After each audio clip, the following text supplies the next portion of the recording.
Sure. And how do you know, looking at an Airbnb site, let's just use Airbnb, that you're going to get a certain nightly average for your rental? I guess so there's a company out there called. Sorry to interrupt, because that's very much a part of understanding the due diligence of any market, whether it be Asheville or somewhere else around the country, even internationally, right? Is obviously one, the laws. You want to keep, make sure you're outside those jurisdictions and you can actually do what you want to do.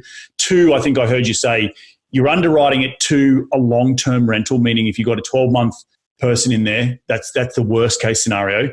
And then three, the third question now we're coming to is, how do you go and look at that nightly average for a rate? How much are you going to charge, and how occupied will you be throughout the month, any given month? Yeah, so we do.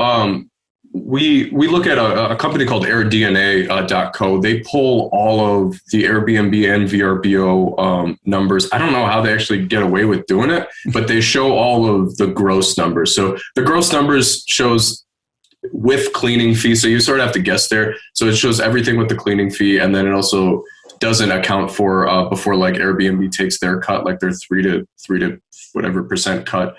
So you have to sort of factor those numbers in, but we use AirDNA. That gives us an average daily rate. AirDNA allows you to literally click into whatever, put in an address. So if you're considering a certain address, a certain piece of land, you can put that address into AirDNA and it will give you like the properties around it. Asheville's interesting, and Gatlinburg and Pigeon Forge are also like this, like the mountain cities, where it's not like the potential guest doesn't really know the area. So, I mean, I always recommend obviously like invest in a safer city, just like in long-term rental. But you can, so like say like we're building 2 log cabins this year. You can compare log cabins that are 15 minutes, 20 minutes away from where you're considering on building and still charge about the same thing. So it's like you're almost comparing structures. You're not really comparing like what, say like 5-10 minutes away from you or like right next door are charging. So AirDNA is a big one, considering like looking into what you're looking to build. We develop some more of the unique properties, so we sort of go on the conservative side, just to make sure like, hey, like, oh, we were wrong here, like it's not going to rent out that much. We underwrite at 70% occupancy. We've never been below 95% for our cabins. Even with COVID, we weren't below 95%, but we underwrite at 70%. The last vacation rental community that I put together, our break-even occupancy was 35%.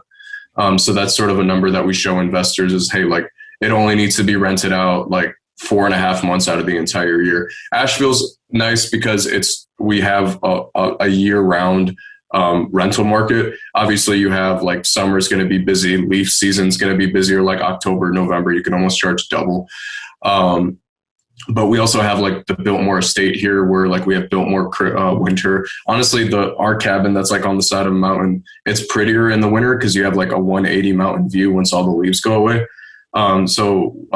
Yeah, sorry, I went off on a tangent there, it's but our market here is year round. But yeah, we start with AirDNA. We look at what we can get there. And then from there, we start looking at things like, once we actually start looking at land, we start looking at obviously zoning. We look at access. Access is a big thing to make, like, we don't want our guests to be traveling like 20 minutes off of like a one-way gravel, like a single lane gravel road.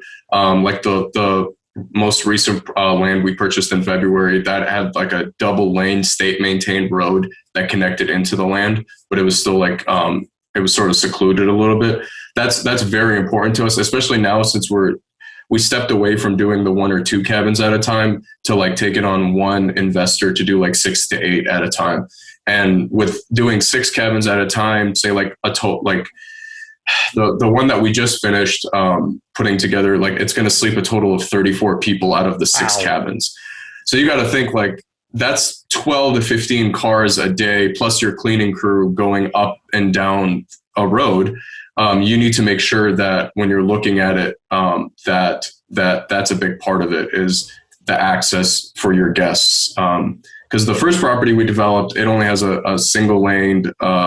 it's a paved road, but we were only able to put like 2 or 3 cabins on the parcel because the traffic just would have been crazy. So. Right.